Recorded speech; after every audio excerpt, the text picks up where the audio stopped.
Watch, try and be cool.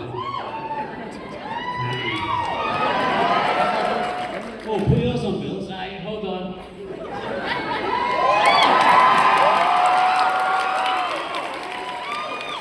Do you still recognize us? Close? Yes, can I try yours? Honest opinion. We look better in each other's classes? Or? You look sexy. Yeah, I feel sexy. There you go. I can smell you off these. And I like what I smell. That's just my natural musk. It's musk, isn't it? It is musk, yeah, it's musk. It's quite pungent. Yeah, it's pungent, yeah. I like it. I'll bottle it for you. I would love that. Yeah. You know when you smell it? A bull elephant. What is a bull elephant? It's just a male elephant on heat. And as you know, I'm always on heat. We should have this conversation not on mics. Alright, okay. Hello! If you also notice, we have Elijah right over there. Where's Elijah? There he is! Hi, Elijah. Hello, Vervix. Looking very svelte over there, Elijah. And that is actually the size of Elijah. 4'2". Well, welcome to Tampa. Thank you. Nice to be here. The only thing that I knew about Tampa before I came here was Busch Gardens. Which is like a massive park that they've put animals in. They have more than just that, but it's pretty high bar. Roller coasters as well, Yeah, right? absolutely. I Yeah. like roller coasters, I like animals. Do you like beer? I like beer. I think Bush is beer, isn't it? Oh, is that right? Yeah. Sort of. What? Sort of. Sort Sort of. of, not quite. Not quite beer. Like an idea of a beer. Oh, that's lovely. Is your both of your first time here in Tampa then? Yeah, I think so. I've been before, but I was about 18 and I was wonderful. I was young and I was handsome and alright. Thank you. Thank you, Mother. I agree with the virile bit. Yeah. I had a great time. I came, I quit my job. I used to work as a print finisher. I used to work in the printers. And I quit my job and I came to Florida. Weird, right? I went down to the Keys and I just kind of, I was with a girlfriend at the time who could cut hair, and she would cut hair and make money, and then we'd just live there like bums. Am I right? Am I remembering this right? Didn't you bring a copy of Lord of the Rings with you and you dropped it in the pool? Yeah. Yeah.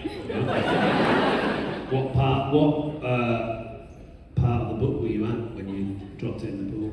Right at the start.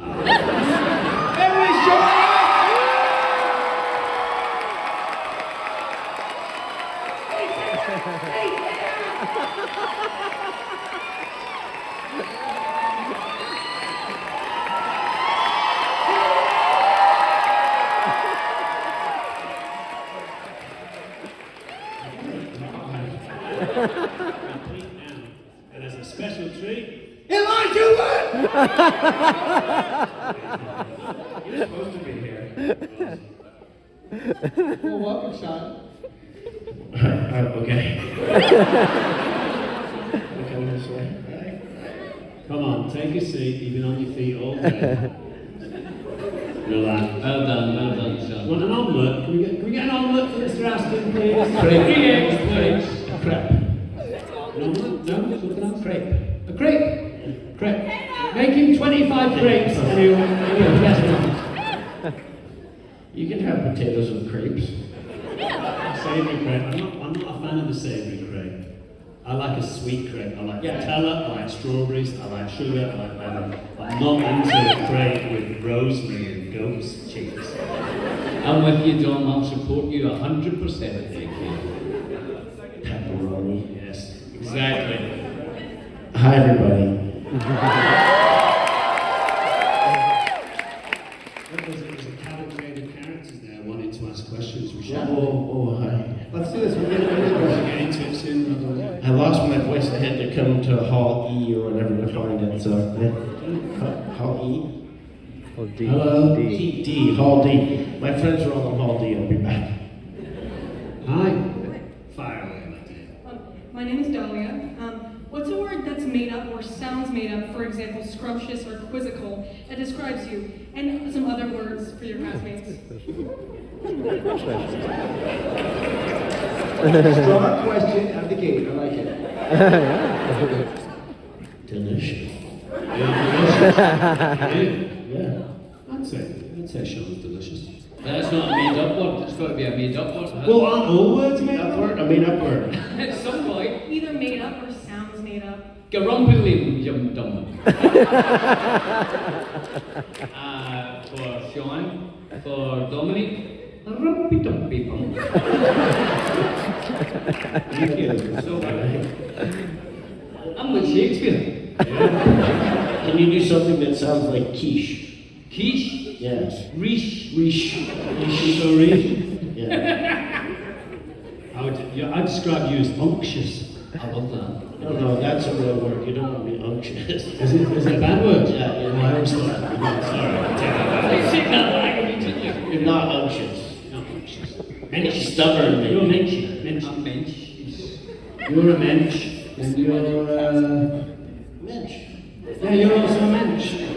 But he's a mensch. No, you're a schnarrer. Do you know what a schnarrer I is? don't, but it sounds lovely. Schnarrer is my favourite Yiddish word, and I think you would be a schnarrer. A schnarrer describes someone that picks the cashews out of the bowl of mixed nuts.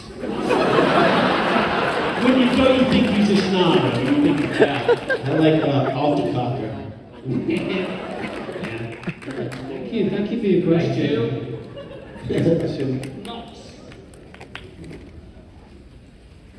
Hello. Hello. Of course, I want to be respectful with the strike that's going on, so feel free to tell me if this is an unacceptable question. It's more about acting. When films sometimes are made in not chronological order, how do you maintain a character's emotion when it could be possible that you're not allowed to film a scene where something major might have happened? So how do you understand that character's emotion if something had happened in a previous timeline? This is a permissible question. Exceedingly permissible and interesting question. Billy?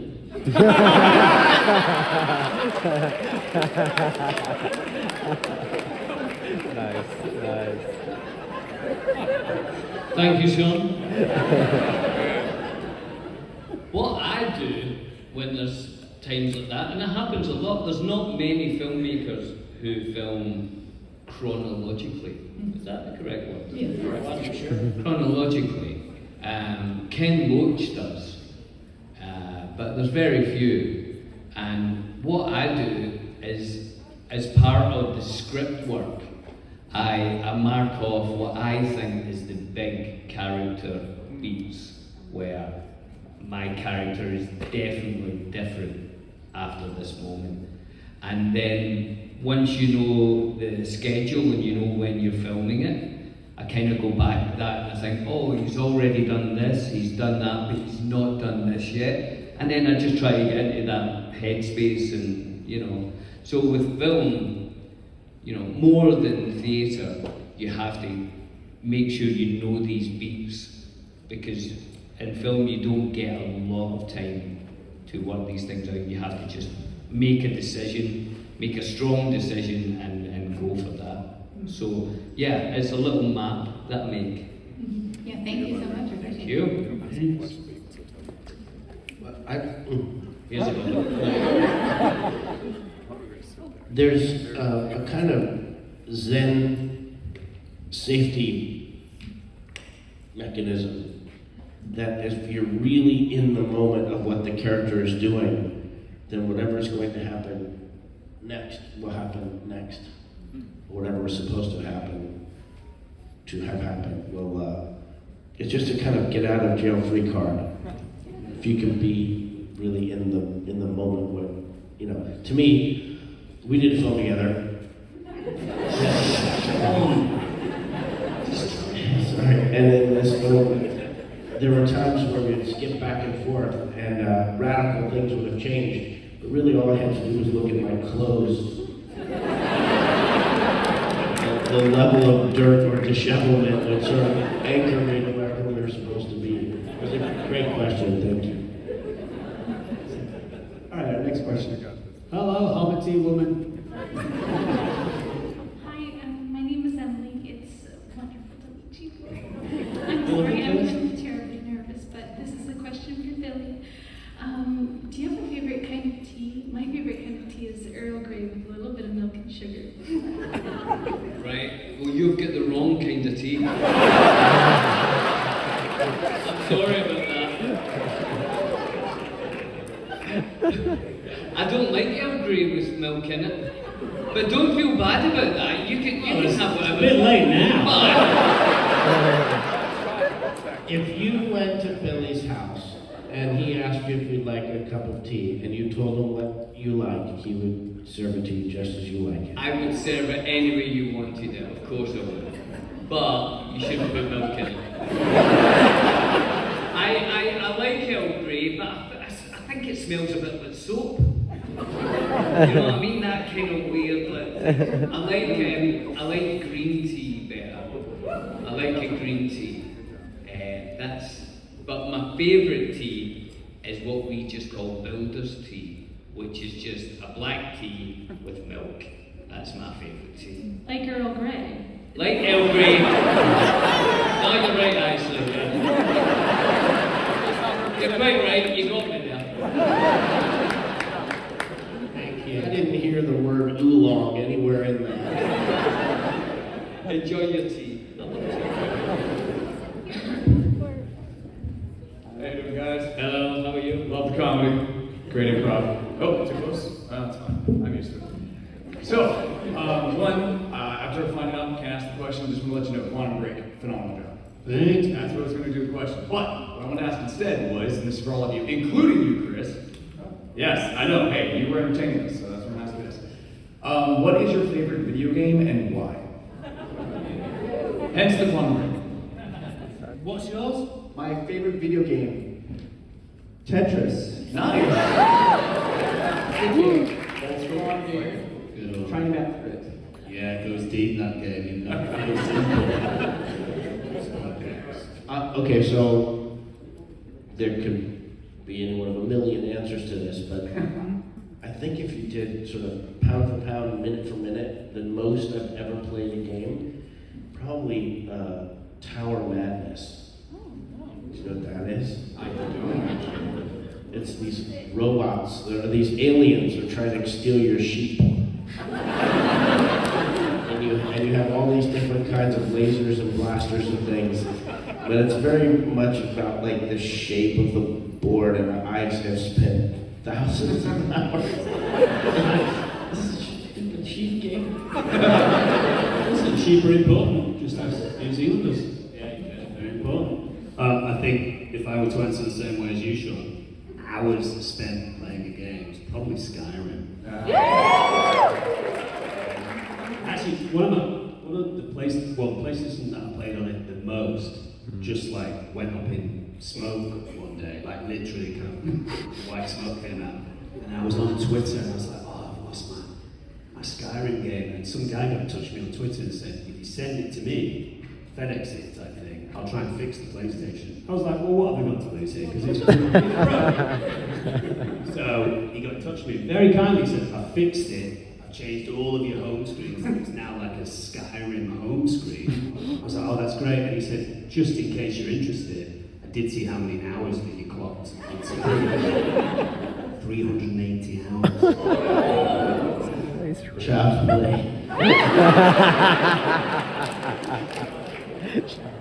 I know what Billy's going to answer. You should know because I am brilliant at this game. I am probably 3 or 4 days away from going pro. League of Legends. I'm going to go to Korea and just be a pro player. That's what I'm going to do. I think that'd be good. Yeah. I'll bring you with me. Right. You carry my bags and that. What's my what? Your rank. gonna I don't expose himself. To be honest, I don't play ranked because everybody gives me a hard time. I played ranked a couple of times and people said, never play this game again.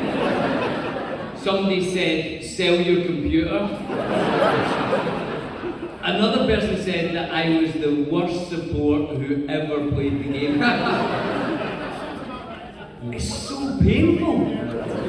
I was like, I don't want to do that. I like going on with him. He's on and then a friend of ours in Hawaii, and we all play together and drink wine, and it's brilliant. Brilliant. And I don't need people telling me to set fire to my computer. Thanks for your question. Thank you so much, guys. And thanks to Andrew, by the way. Thank you.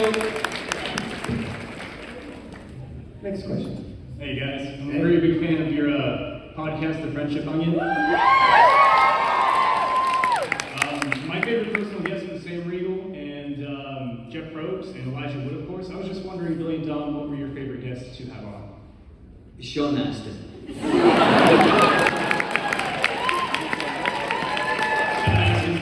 of course loved your episode. You almost forgot him then. He was testing you, and you passed. Well done. It was during COVID, you were in your garden, you were getting shouted at by your kids every so often, Yeah. and saying, Dad, let them speak, let them speak. I remember the sun was out. I kept trying to chase the sun. We were chasing. It was hot. I remember very hot. It was. But we did the helicopter story in that one. Yeah, it went down very well. Not the helicopter. Sean was great, Elijah was great. Those episodes, you know, were very kind of sentimental to us. And outside of that, because those are definitely my two favourites. What was the name of our wonderful quantum physicist? Ryan Green. Ryan Green was great. Yeah. Yeah, there you go. Probably singing. Did you hear that episode? No. It was brilliant, wasn't it? He's so interesting. I'm really into quantum mechanics. I honestly think I'm either going to, at some point in my life, invent the time machine or some big other invention. I'm really, no, this is... He's delusional. When I... During your video game breaks in Korea, you'll throw down with some inventions. Well, just to piss on your chips here. Yeah. Sorry. If you were at some point going to invent a time machine, you would have invented it by now, because that's how time machines work. So you could not invent a time machine. I bet you would have done it by now. I won't let him stop it. Thank you very much. No, he honestly thinks that at some point, like in a kind of Einsteinian Hawking way, he's going to be like, the universe is about chips, and everyone's going to go, oh my god, he's right! Has anybody seen... oh no, we can't talk about movies. No, but Has anyone ever seen anything? I think you just need to come up with a shape, right? And then hand that to some engineer and say, can you make this real? Yeah. Well, we don't talk about movies, but last night Billy and I talked about like how you can explain the universe in regards to mathematics. You know, you can actually kind of show fundamental laws in the universe based on mathematics. And I was like, wait, so that means at some point someone sat down and gone, right, the universe. So that's like 40 plus 8. It was like, that's a little bit more complex than just adding two numbers together. 42! Chinese guy. Yeah. Anyway, thanks for your question, man. Thank you. Is that history? Is 42 from the Atom? Hitchhiker's Guide to the Galaxy? Yeah. Hello, sir. Hey, my name is Zach. Don and Billy, at a previous convention, you mentioned that in your actual deaths, you want to be buried with Vigo, and he said no to it. And so we're going to keep asking. I was wondering any progress on that plan. Mega coffin altogether, something like that. I mean, every day we get a little progress towards our death. And Vigo's. Yeah, everyone's, to be honest. And Vigo's going to go before us. So I think we're just going to sidestep Vigo's permission now. We're just going to wait until he's dead. And then ask his next of kin. Vigo is very generous. I don't think they asked properly. Thanks, man. Thank you. Thank you. Next question. Hi, so this is my first Comic-Con, but I was wondering what it was like for you guys when you did your first panel at a Comic-Con. That's good. Good question, actually. First panel at a Comic-Con. What's your name? Olivia. Olivia. Thanks. Olivia. I live here now, but I did live in Colorado. Colorado. Colorado. Dom. First panel, first Comic-Con, first San Diego Comic-Con. That was the first convention I went to. I think it was interesting at the end of I think I was just very taken aback by how many people were there in a very enthusiastic way for the project that we were there for. I can recreate it for you, okay? I need you guys help though. Just give me about 2 seconds of real cheering. That's about right. Thanks. There- I like your t-shirt. By the way, the lady right there in the front row, she came all the way from San Diego to see you guys. Ah, So, right? yeah. Hello. Hello. Did you know Olivia was going to be here? Olivia, you know what it feels like? It feels like, oh my God, I better have something to say. People are so excited, and I don't know anything, so. Thank you, Olivia.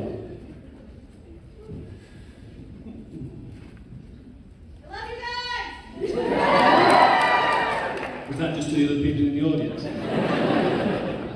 I just assumed it was us. That's got some Hello. ability there. Hello. Hello. My question is for Sean Astin. How do you like to eat your potatoes? What's the item? All rotten. Boil them, mash them,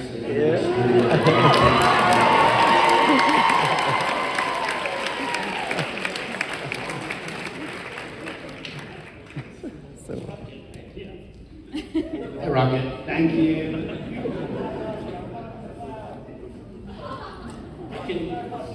Oh, okay.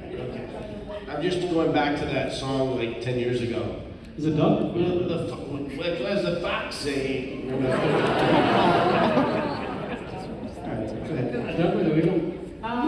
Hi, my name is Megan. I'm from Minnesota, and I was wondering, Sean, you wrote an amazing autobiography, so I'd love to hear what that process was like. And then for Billy and Dom, if you were to ever do something autobiographical, what medium would you choose?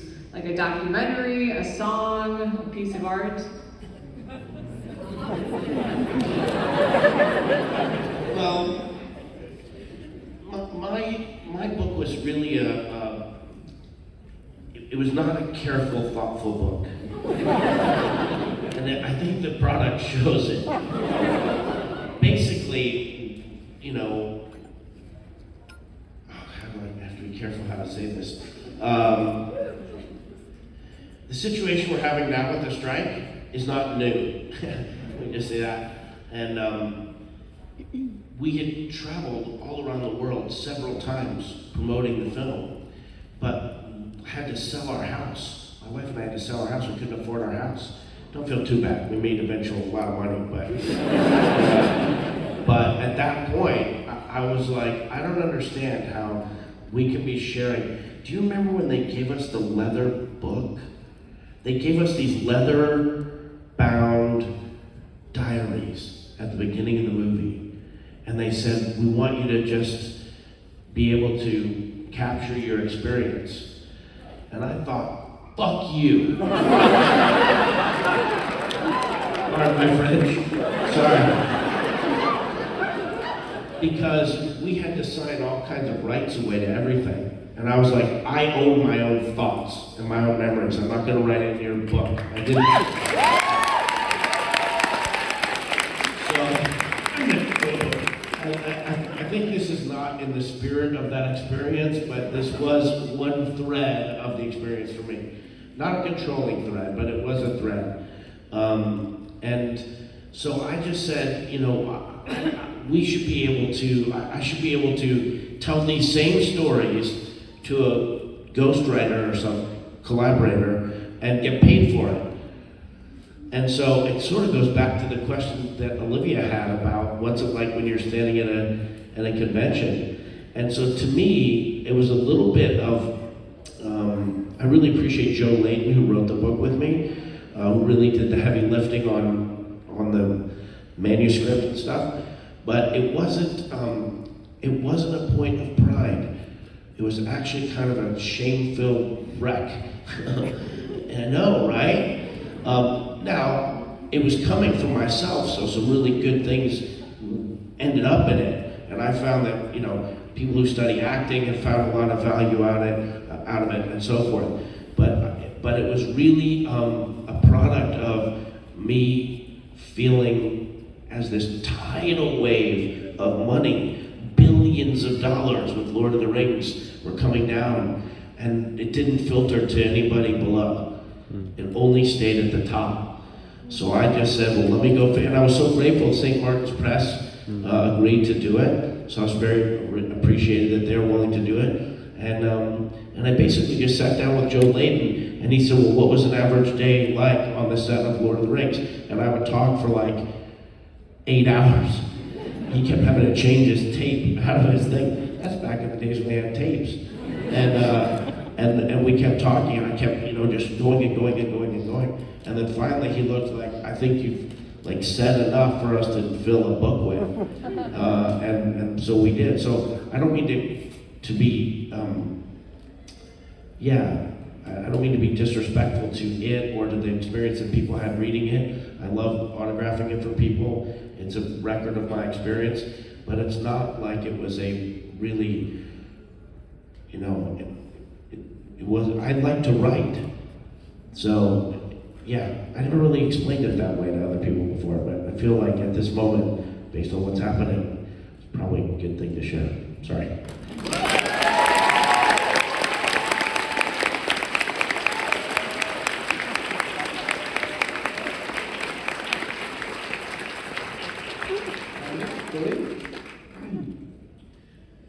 Well, Billy and I have been offered quite a few times recently, actually, to kind of do like a little collaborative, scrapbook, photos, diary, type thing. But I keep doing that.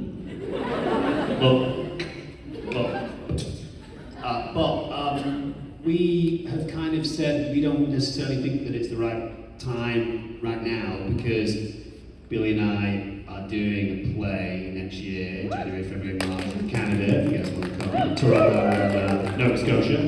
So there's a story to tell there that has not happened yet. And also Billy and I just did the first 2 episodes of our new travel food show, Billy and Dominic in the World.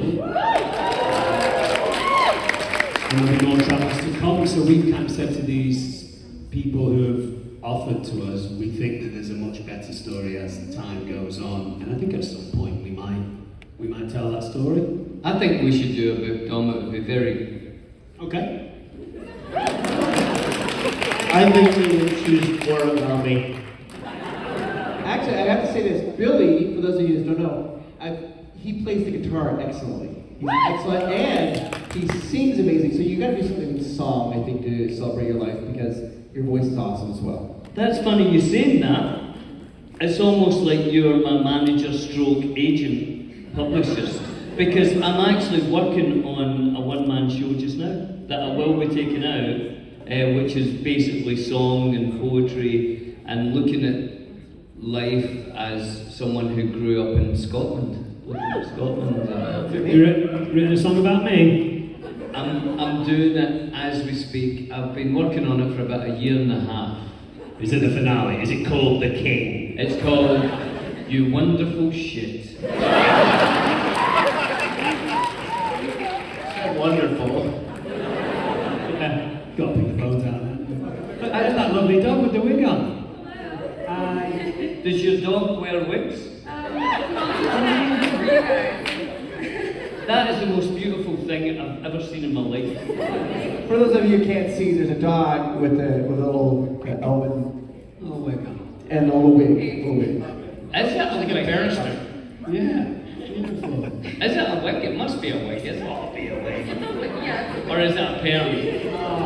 Oh, no, keep it on. It looks so lovely. She's not a fan, but she's. Do you have a question, or I do. does your dog have a question? If she could talk, I'm sure she'd have a million. Okay, my question, my name is Megan, by the way. The best beer you've ever had, what kind of beer was it, and where did you get it? Best beer. I think sometimes it's about the occasion, you know, not necessarily the beer, although there are beers that I love more than others. I went to India with Orlando. Blue? Yeah. we both bloomed down there. Yeah, we went to Goa, flew into Bangalore, and then took buses down to Goa. And it was a magical journey, the two of us, and just had a really great time together. But when we got to Goa the first night, it was like 10 o'clock at night, and yeah, and we arrived on the beach, and Orlando went to bed. And I said, I'm going to go swim in the sea, because it's kind of a little bit rite of passage for me to go swim in the sea when you arrive somewhere.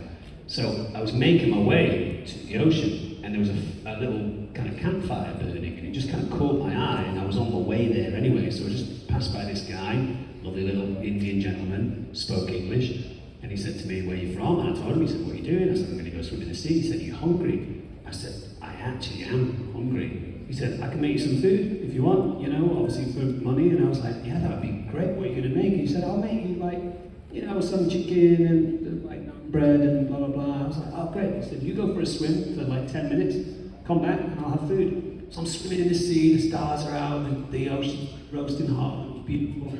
And he gives me a little wave and I come out and he's made me like fresh kind of chicken tikka and naan bread and chutneys and stuff. I'm sat there and it's like just the most glorious food I've ever had. And then he says, do you want a drink? And I said, what do you have? And he just opened up a little bit. I have no idea what that was. But I think that was the greatest experience I've had drinking a beer. It's just the occasion, you know. Beer, not mushrooms. Not mushrooms this time. Just describe what it sounded like you drank mushrooms. It was a lovely experience. Yeah. That sounds nice. Was? You were there? Yeah, I was. Do you know who that man was? Was that you? Yeah, it was me. So you can tell everyone what beer it was. It was Tennant's. I mean, I honestly don't remember what it was or where it was. It was just really hot, and the beer, the glass was a big glass, and it was like cold. It's a real way with words. So cold. Well, when you're hot, that's an important word. You were hot, the beer was cold. Carry on. I just remember drinking it and thinking, this is good. Oh, great. Like Dickens. My God, what a story. It's true. It's like you were there, wasn't it? Thank you for your question. And for your dog. I love that dog. Look at. Oh. Thank you. I'm allowed to have this. So you're young. Yeah. Hello, sir. Hello. Hello. This is my first con too, so I want to ask: have you ever come to a convention as like a guest and went to a panel before? I've been to a few reptile and invertebrate conventions where they, you know, sell and educate people about those type of animals and have, you know, people there talking to you and sat in on panels specifically about beekeeping because I was beekeeping at the time. And then, bees. And then, not an insect obviously, but another kind of panel about spiders, which was really great. So yeah, I've been to conventions as a fan. It was fun. I don't know if I've ever went and But I do get excited sometimes when you walk past someone, you know, if it's someone from Star Trek or something. And then, you know, I get a fright, I'm like, oh my God, that's whoever. So, yeah, I do get excited, but I don't know if I've ever come into a panel. If you could meet, this is my question now, sorry. If you could meet anyone from Star Trek, who would it be, and have you already met them? Yeah. It would be Jean-Luc Picard.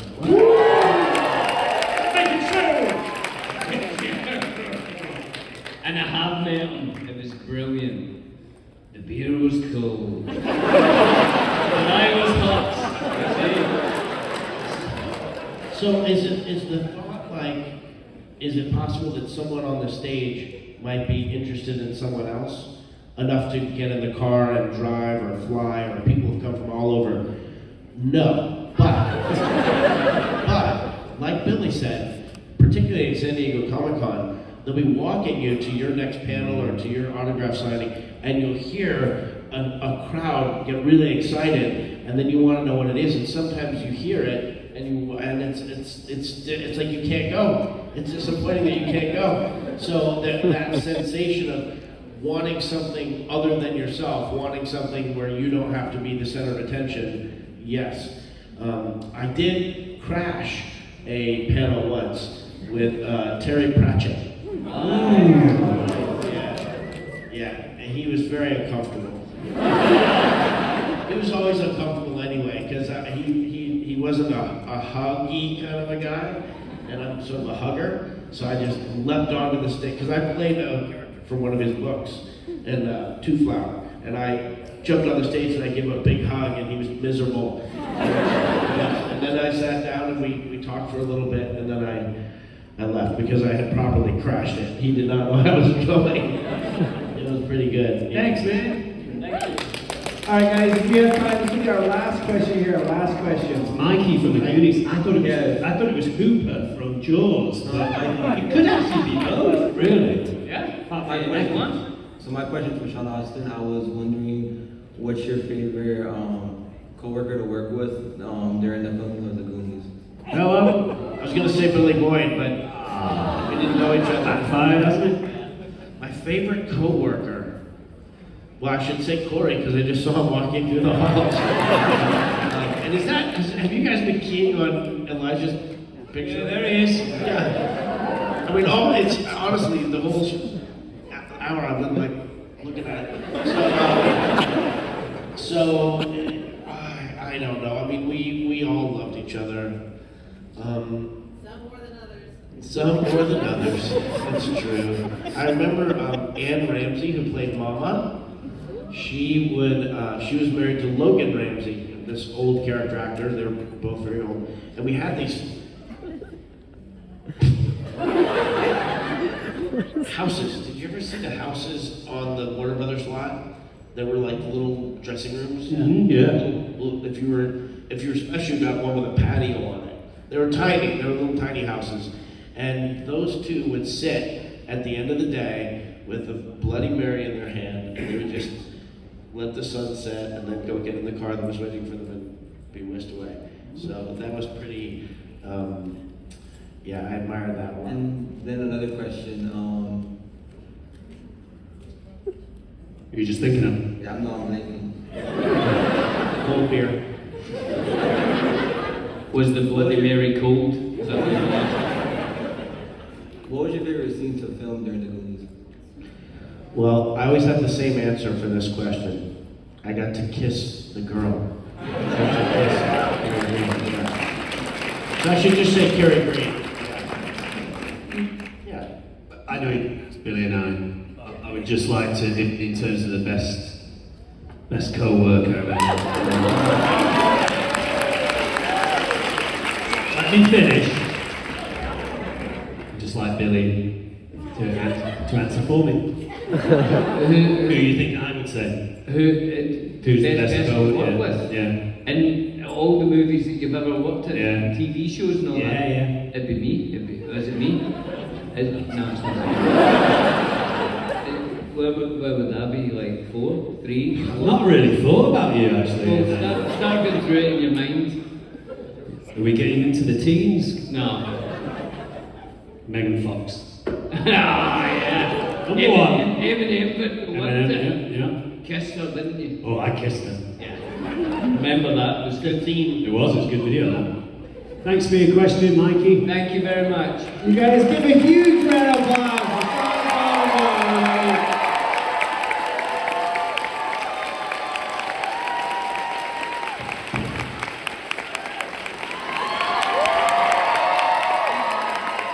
Now, if you guys want, you guys can go to the booth so you can get an autograph with these guys. You're welcome to go to the booth this evening as well. One more time, guys, a huge round of applause.